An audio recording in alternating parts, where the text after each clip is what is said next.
Si j'aurais su, j'aurais pas venu. À qui la faute ? Par Louise Cuneo, journaliste au Point. Ou que c'est mal, certaines expressions sont si souvent mal utilisées que le doute s'immisce dans l'esprit de celui qui les écoute.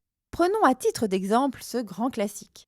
Si un ami que l'on a invité à dîner nous dit qu'il ne va pas faire long feu ce soir, veut-il nous dire qu'il compte veiller tard ou au contraire qu'il ne fera que passer ? Bien sûr, s'il ne fait pas long feu, on aura tendance à croire que l'ami ne restera pas longtemps et qu'il utilise la métaphore du feu de paille, un événement rapide et éphémère. À moins que cet ami ne se réfère à l'origine de l'expression « faire long feu », qui signifie aboutir à un échec, comme la mèche qui mettait trop de temps à se consumer et qui ne faisait pas exploser la cartouche du fusil. In fine, difficile de connaître les intentions de cet ami.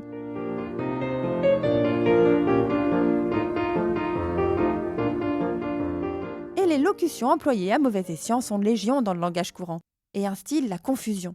Celui qui les prononce a-t-il conscience du véritable sens de ce qu'il vient de dire ?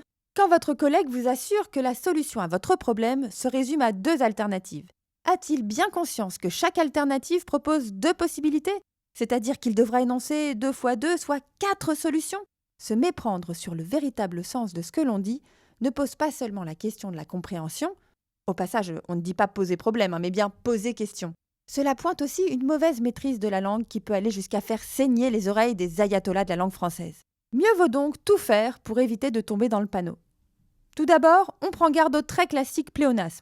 Cela c'est avéré vrai, avéré signifie déjà être vrai.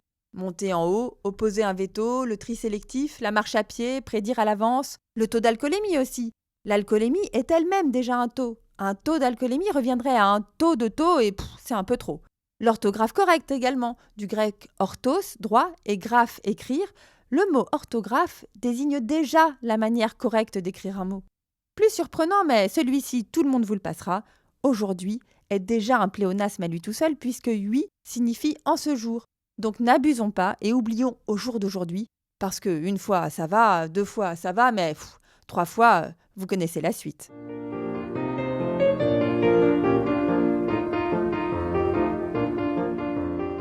Parfois, il n'est pas question de mécompréhension, mais bien d'incompétence. Ne dites pas non, s'il vous plaît, ne dites jamais un espèce de cauchemar, même si un cauchemar est masculin, car espèce est, elle, bien féminine. Et cela peut devenir un cauchemar d'écouter de telles fautes, ou même de les lire si d'aventure vous vous égariez en mettant un D à cauchemar qui n'en prend pas, évidemment. Ne dites pas non plus ce soi-disant gâteau fait maison, puisque le gâteau ne parle pas et que l'expression soi-disant ne peut s'appliquer qu'à une personne précisément douée de parole. On préférera ce prétendu gâteau fait maison pour ne prendre aucun risque d'indigestion grammaticale. Et ne palliez pas à vos lacunes en grammaire en écoutant des podcasts, mais palliez ce manque en les écoutant et en n'introduisant surtout pas une préposition « à ».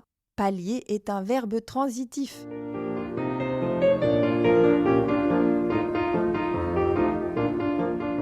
Enfin, il y a aussi ces erreurs qui n'en sont pas. Ne vous offusquez pas si votre hôte propose de sabrer une bouteille de champagne avec un R.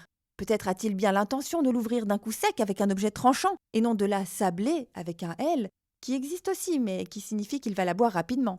Si vous avez un doute, on ne pourra que trop vous conseiller de faire les 2, la sabrer pour la sabler. Quels que soient les scénarios envisagés, n'en faites pas trop.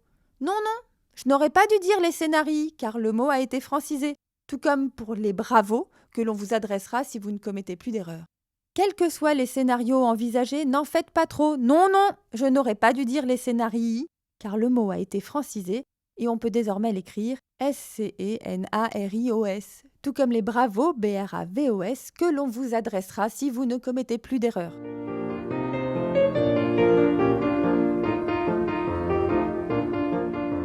Enfin, n'oubliez pas que des fautes très bêtes apparaissent bien souvent aussi à l'écrit. Ainsi, je vous conseille vivement de préférer autant pour moi A-U-T-E-M-P-S à autant pour moi A-U-T-A-N-T. Et par acquis de conscience, je vous livre un dernier petit conseil pour la route. Orthographiez cet acquis-là avec un T, A-C-Q-U-I-T, et non avec un S, car il s'agit ici de s'acquitter d'un éventuel problème. D'ailleurs, que voudrait bien pouvoir dire d'acquérir de la conscience ?